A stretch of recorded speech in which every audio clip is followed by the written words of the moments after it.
Together we achieve victory over heart failure. Hello and welcome to our podcast. I am Dr. Jayant Gite, consultant and interventional cardiologist at Heram Heart and ENT Clinic, Kalyan. And today we are delving into silent epidemic that India is combating, heart failure. In India, the majority of patients grappling with heart failure are surprisingly young individuals. It's common occurrence to witness young adults seeking medical assistance for heart failure, unlike the Western countries where heart failure is predominantly a disease of the elderly. Let's break down the 5 essential insights on heart failure. Firstly, what does it mean when a doctor tells you that you have heart failure? When people get a diagnosis of heart failure, they think it's the end of their lives. The term heart failure can seem frightening, but it simply means your heart is struggling to pump blood as effectively as it should.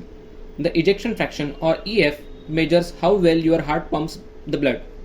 It is the amount of blood pumped out of your heart's lower chambers, that is ventricles, each time it contracts.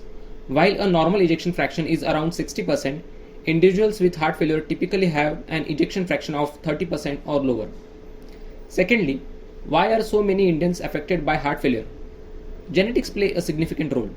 Indians are genetically more vulnerable to cardiovascular diseases. Furthermore, hypertension, diabetes, obesity, and smoking habits worsen the epidemic.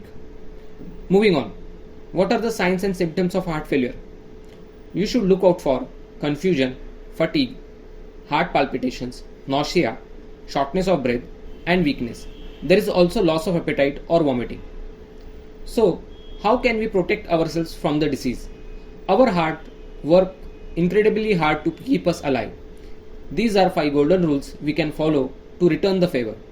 First is early detection of heart failure through regular blood tests, dietary adjustment to maintain the heart health, incorporating daily exercise into your routine, practicing stress management techniques, quit alcohol, tobacco, and smoking.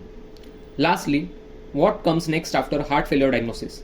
Thankfully, medical science offers numerous treatment options. It is possible to lead an enjoyable, meaningful, and productive life.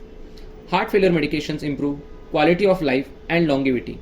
Devices like biventricular pacemaker, implantable cardioverter defibrillator, and heart valve repair or replacement, and a last resort treatment option is heart transplant. The lifetime risk of cardiac heart failure is 1 in 5 for both men and women. Remember, awareness and proactive measures are the key in combating this silent epidemic.